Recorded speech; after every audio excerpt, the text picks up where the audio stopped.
Now you talk about terror. What about for me? I've been terrorized all my day.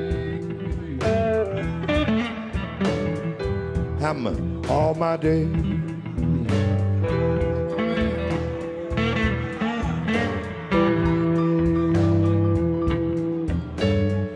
In Eric Hobsbawm's book, Bandits, he examined how outlaws, such as Robin Hood and Pancho Villa, transformed themselves into social revolutionaries. The filmmakers Dan Cohen and Kim Ives have done the same in their three-part film Another Vision, Inside Haiti's Uprising. They tell the story of Jimmy Barbecue Cherizier, who has united half of Port-au-Prince slums through the formation of the revolutionary forces of the G9 family and allies. The Armed Neighborhood Federation is in the crosshairs of the U.S. empire, which seeks to discredit it and blame it for the chaos and violence that plagues the country. The filmmakers chronicle Cherizier's transformation from a stellar member of Haiti's police force into a revolutionary leader, the disinformation campaign waged against him by the U.S. government and Haitian oligarchy, and how his neighborhood is punished for its effective resistance. The story they tell is one more chapter in the over 2 centuries of Haitian resistance to outside domination, following the only successful slave revolt in human history, which overthrew the French slaveholding class in 1804. Haiti has been paying for this revolt ever since, literally. France only recognized Haiti's independence on the condition that it repay the slaveholders for their lost quote-unquote property, payments that were still being made on that quote independence debt, end quote, in the 20th century. The country has been economically crippled since its independence. The Western powers have installed a series of pliant and corrupt governments. The U.S. repeatedly carried out military interventions, including its invasion and occupation of Haiti from 1915 through 1934. The U.S. formed and trained the Haitian army and police, used to crush liberation movements. Washington tolerated the father-son dictatorship of Francois Papadoc and Jean-Claude Baby Doc Duvalier as a counterweight to Fidel Castro's Cuba. The Duvalier's notorious paramilitary corps, known as the Tonton Macoute, killed as many as 60,000 Haitians from 1957 to 1986. Over the 20th century, Washington turned Haiti into a plantation and sweatshop for U.S. corporations, leaving the country the poorest in the Western Hemisphere. An anti-imperialist former Catholic priest, Jean-Bertrand Aristide, was elected president in 1990, shocking the U.S. He was overthrown in a 1991 military coup. He regained the presidency from 1994 to 1996 and from 2001 to 2004, when he was ousted in another coup by right-wing ex-army paramilitary units that invaded the country from across the Dominican border. Following that second successful coup, UN troops occupied the country from 2004 until 2019, oversaw the suppression of popular movements, exploited impoverished women in the sex trade, sanctioned the privatization of state industries and social services, and introduced cholera, a disease previously unknown in the country, killing an estimated 10,000 people. Haiti has been left without a functioning government or infrastructure, including a health care system, ever since. Nearly 60% of the population lives in poverty, 30% are food insecure, and 50% lack access to clean water. Waves of Haitians have fled the country. Gang violence has turned whole parts of Haiti into lawless enclaves. In 2003, Aristide's lawyers calculated that France owed Haiti some $22 billion in restitution for the unjust independence debt, and Washington owes a comparable amount of reparations for the crimes committed during its military occupations. But the Western powers are determined to once again thwart the aspirations of the Haitian people, who, despite it all, keep resisting. Joining me to discuss another vision, Inside Haiti's Uprising, which you can watch on YouTube, are its directors, Dan Cohen and Kim Ives. So, Kim, let's begin with you and just talk about your own connections with Haiti and what prompted you to make the film. Well, I was sort of drafted into the Haitian liberation struggle fresh out of school. I jettisoned Harvard to go work in the trenches, as it were. And one of my first assignments, was to make a film about Haiti, which I did in the period from 1977 to 83. Won a second prize at Cannes. It was a pretty big deal back in the day. And then I thought when I'd finished that, I was done with my service to the Haitian struggle, but they said, no, we're starting a newspaper. So I've been doing Haitian newspapers ever since, until also working on other film projects along the way. But this one was sort of our biggest project in many years, with Dan Cohen and Uncaptured Media. And really, our work at Haiti Liberté, which is the paper I work with in my day job, is to create the conditions, the information, the ideological pushback to the dominant narrative. And this is a case in point. This is one of the strongest. The newspaper was not enough. People don't read as much anymore these days. And so film is really the way to go. And we put our all into working on this with Dan, and think it's going to make a big difference. So there were 2 points that were made in the film that I thought were very important. One is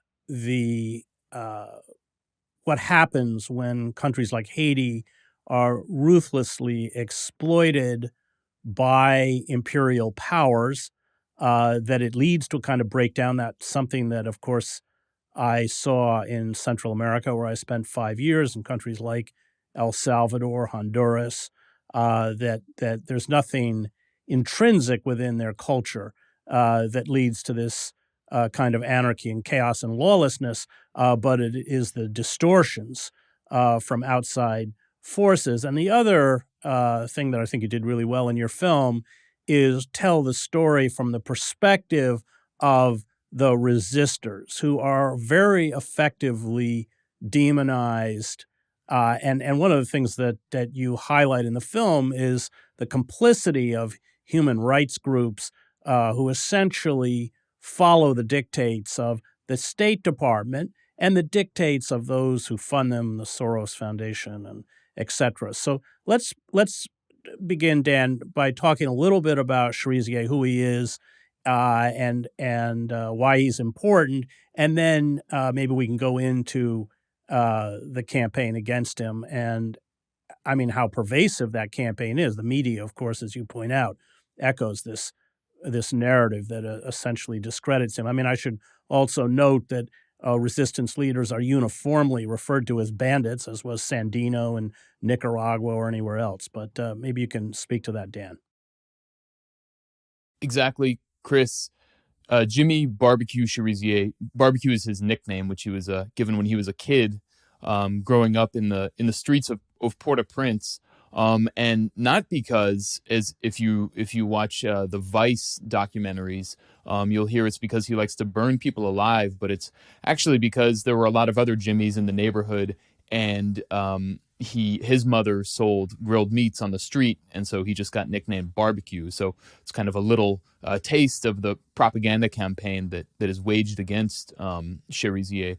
But he was a cop, grew up in the slums, became a cop, and did very well. And within the confines of the system, did what he could to sort of protect his neighborhood and do everything he could. But essentially, he was the sacrificial lamb for a political project that the U.S. and the OAS, the Organization of American States, wanted for a sort of regime change in Haiti. And so they needed a bad guy, a fall guy, and that became Cherizier. And so the flaws that he saw in the system, where he says, I couldn't ever arrest anyone who was of the upper class, who lived up in the hills and in the oligarchy.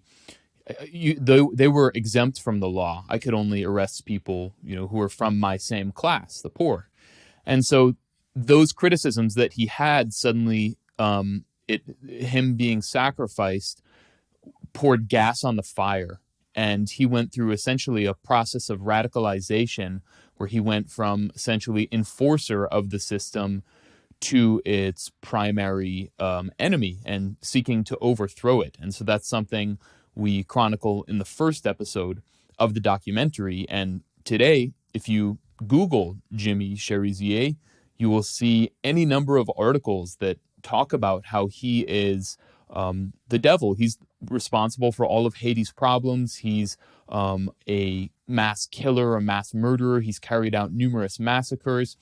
And this narrative has emanated throughout the mass media and has been widely accepted in even among progressive sort of orthodox anti-war circles. And so we really sought to investigate these claims, and we went to the ground and we talked to people who live there. We talked to witnesses, and we also examined all of the numerous human rights group reports about these massacres, and they all boil back down to the same source, which is a supposed human rights group called the Haitian National Network for the Defense of Human Rights, commonly known as the RNDDH, which is heavily funded by the National Endowment for Democracy, which is essentially a CIA cutout meddling tool, and also by George Soros's Open Society Foundation, among others. And the leader of the RNDDH, Pierre Esperance is his name, is well known among anti-imperialists who have followed Haiti because he was a central figure in the 2004 coup d'etat against Jean-Bertrand Aristide. And so he's essentially playing a very similar role today, yet has kind of somehow flown under the radar of progressive movements. And so that's one of the things that we really highlight in our film. So essentially, Cherizier has been the subject of a very sophisticated disinformation campaign to make him appear as if, he is the target. And as he's responsible for the country's problems. And as we know, this kind of character assassination is always the prelude to a physical assassination. So that's kind of what we're building towards today. We have a quote in the film about how groups like this do the work of the CIA. I can't remember the exact quote or where it came from, but just to delineate that quote and its source. So that quote, it is, we do what the CIA used to do 20 years ago, something like that. And that was in the Washington Post, published in an article by David Ignatius in, I think, 1991. And he was quoting, that quote is attributed to the founder of the National Endowment for Democracy, who Alan Weinstein is his name. And basically in the 1980s, as the CIA and was getting a bad reputation for its dirty wars in Central America and South Asia, and the U.S. was sort of moving from secret cloak and dagger kind of operations more to so-called democracy promotion. That was the method. So instead of under the table CIA operations, it became above board National Endowment for Democracy operations, which are all over the world today, basically carrying out political maneuvers and regime change operations. And Haiti is one of those examples. So, Kim, let's talk about what Cherizier has done. And we should talk about, just on background, so people understand the context, the gang violence, in the slums of Port-au-Prince, the way various gangs essentially fight over their turf, and Cherizier has now built this alliance, this essentially bringing these gangs together. And not only bringing them together, but giving them a kind of political vision. Let's talk about that, and then we can talk about the campaign against him. Right. Well, we have to understand the arc of Haiti over the last 40 years. when we made Bitter Cane, aforementioned, in 1983, 40 years ago, Haiti was essentially an agricultural society. It was 70%, 80% peasant, small peasant production. And what happened was neoliberalism glommed onto Haiti uh, in an accelerated way after the fall of Jean-Claude Duvalier in 1986, and became a kind of a test case, a laboratory, if you will, for U.S. imperial capital penetration. And the peasantry was basically driven off the land. Rice was dumped on the country. It used to be self-sufficient in rice, even export rice out of the Artibonite Valley. It's a rice cradle in the middle of the country. And Bill Clinton and farmers of Arkansas got together and started to dump rice at half price on the country. That was destroyed. Oranges were destroyed. Sugar was destroyed. And pretty soon you had the peasants fleeing to the cities. And Port-au-Prince at that time, 40 years ago, was maybe just over 500,000. Today it's over 3 million people. And this is the case in the other metropoles around the country, Cap-Haïtien, Okai, Jacmel. And most of these people are without jobs. They live in an informal economy, selling Coca-Cola and chiclets on the street, trying to hustle their way. And of course, in this context, you have a rise of criminality. And this is increased by the fact that you had two coups d'etats against the country in 1991 and 2004, each one followed by a UN military occupation on the heels of a US/French/Canadian military occupation. And mostly that's because the third world countries that work for the UN work at half price to what a US Marine gets. So this basically displaced the Haitian state, which became debilitated. And as a result, the police force became practically ineffective, and these criminal gangs grew.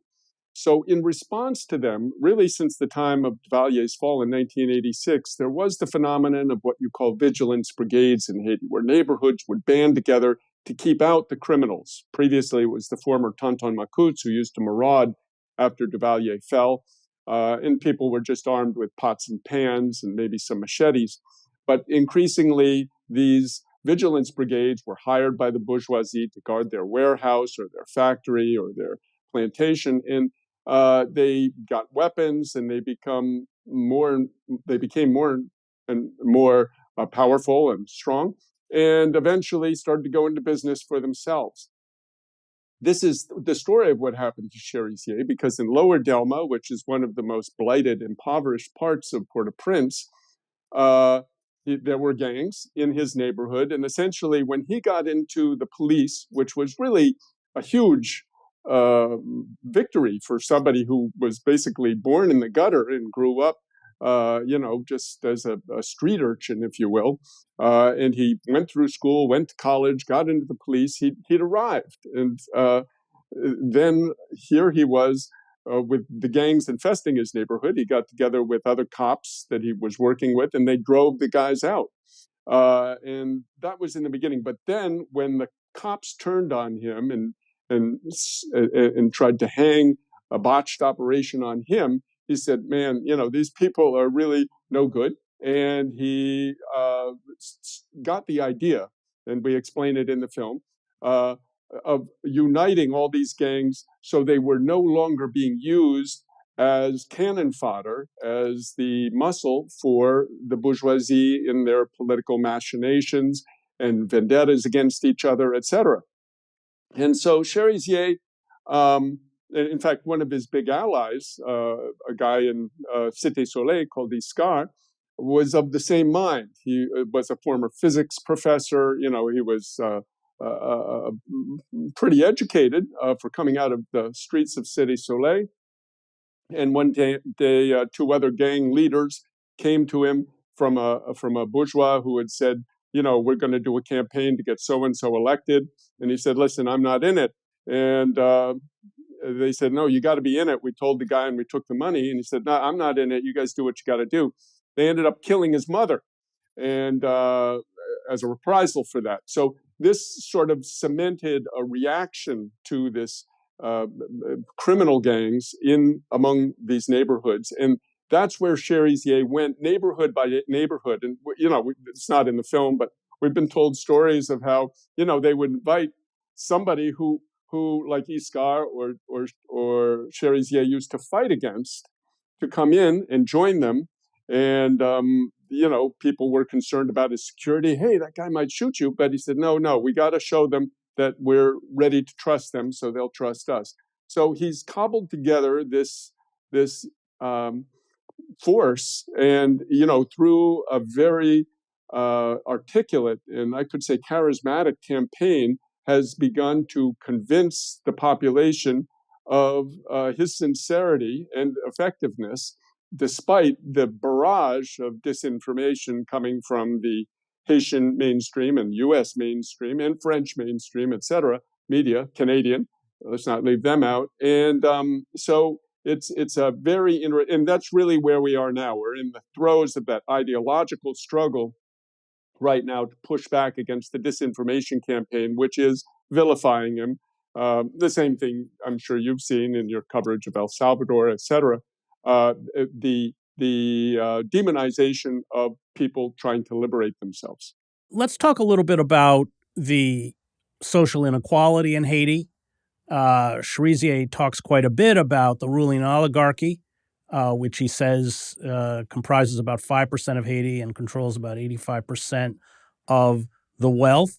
So he has a clear or a delineated revolutionary message against the ruling class. For him, this is class warfare. And then we should be clear that this is an armed insurgency. There are pictures at one point you have of him with an array of automatic weapons behind him. Can you address those issues?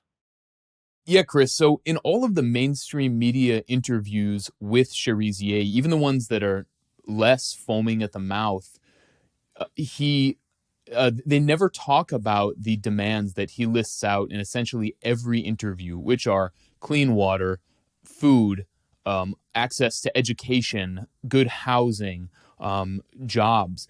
These are the basic things that everyone needs, and the vast majority, the overwhelming majority of Haitians lack. They lack just basic quality of life, and those are the fact that those go unaddressed by the ruling class in Haiti and the government is the reason why Cherizier taps into this sort of revolutionary fervor, why he's able to create that.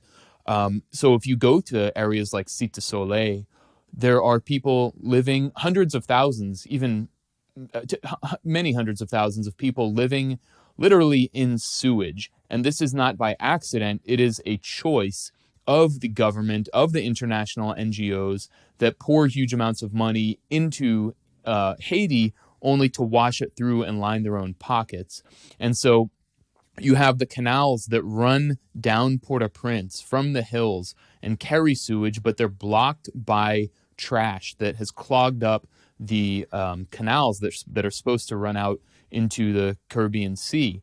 And so because they're blocked up, people live in lakes of sewage, which breed all kinds of disease. And so these are cleaning these up are the demands of the G9, these kinds of things. And so on the other hand, you have this incredible wealth, a total contrast up in the hills above Port-au-Prince of areas like Pétionville, where the oligarchy lives. And these houses are mansions with Olympic-sized swimming pools and helipads. It looks like something out of Beverly Hills. And that's kind of a side of Haiti that we never see. We only see the poverty, but we don't see the contrast, the inequality. And so that's one of the reasons that, Cherizier is not blaming the people who are living in the slums, but he says this is intentional. This is an intentional project carried out by the bourgeoisie who are in cahoots with the United States and who are basically acting on behalf of foreign powers that want to exploit Haiti and maintain the sweatshops for their own profit. In terms of arms, this is 100% an armed revolutionary movement. I mean, I'm going to borrow a quote from the great Kim Ives, that Cherizier is Aristide with a gun. If you look at the discourse that Cherizier uses, it's incredibly similar to the discourse of Jean-Bertrand Aristide. And, they talk about class struggle and the conditions that the masses are living in and the need to improve these conditions. Except what happened to Aristide is he was couped 2 times by the oligarchy in cahoots with the United States. And so I think sort of Haitian consciousness has learned the lesson that if you don't have arms, you can't really carry out any kind of real social revolution. And so Cherizier has, is well trained with arms and knows how to use them and knows that they're very important. Kim, let's talk about the campaign against him within Haiti. The government has, I think, issued an arrest warrant for him, although they haven't acted on it. He himself is in physical danger, clearly, but speak a little bit about what they've done against him and against his movement. Well, what's really interesting to me is that I think the U.S. and its allies in Haiti recognized the danger of Cherizier even before we did. We were publishing the reports of the RNDDH on Cherizier and the massacre, so-called massacre in La Saline, really up till 2019. And really it was in early 2021 that my director sat me down and said, listen, Kim, we've got it all wrong. This guy is serious. He's good. It was almost a reflex because there have been bad guys in the past. In the 1991 to 94 coup, there was a fellow called Toto Constant who led a death squad called the FRAP. He was a scoundrel. He was a death squad leader. The same thing for Guy Philippe in the 2001 to 2004 campaign to overthrow Aristide. He was working in the army to cops, and tried to make a coup, and finally came back and succeeded in making a coup. So people were just saying, okay, this is the new Toto Constant, the new Guy Philippe. No, this is something else entirely. But they were able to really take that and present it. And in a way, the irony is a lot of the struggle we've been making to get to truth is not even so much against the mainstream, against the Haitian oligarchy, radio stations and newspapers in the U.S., but even against the left in the U.S. and in Haiti, who have totally swallowed this line, hook, line, and sinker. Kim, let me stop you there because I only have a minute. Just talk specifically, because there have been assassination attempts against him, and I think they have killed 2 of his subordinates, if I'm correct. Correct. Well, there are probably more, but we talk about Menino in the film.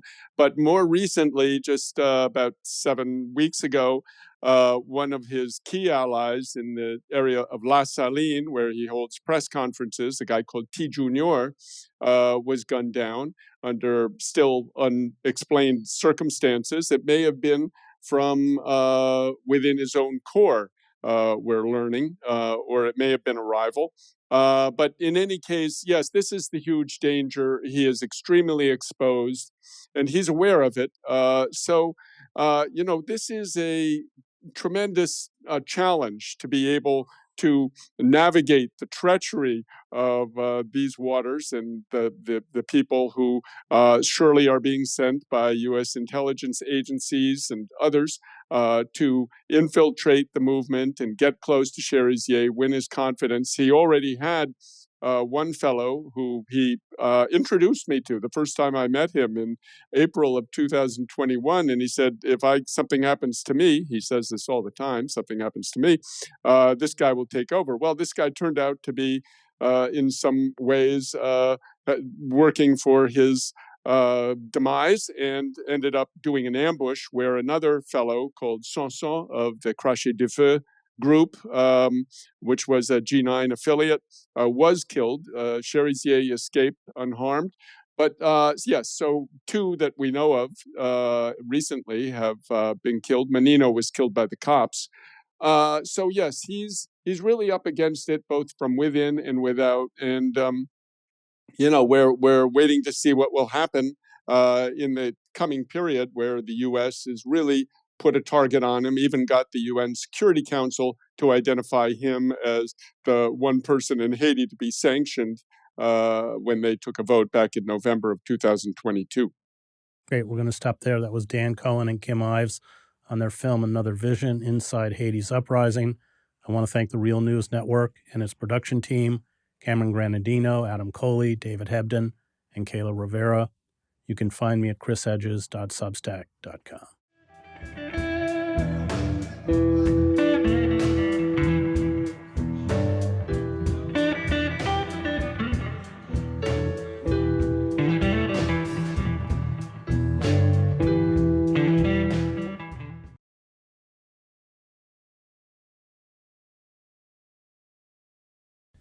Thank you so much for watching the Real News Network, where we lift up the voices, stories, and struggles that you care about most. And we need your help to keep doing this work, so please tap your screen now, subscribe, and donate to the Real News Network. Solidarity forever.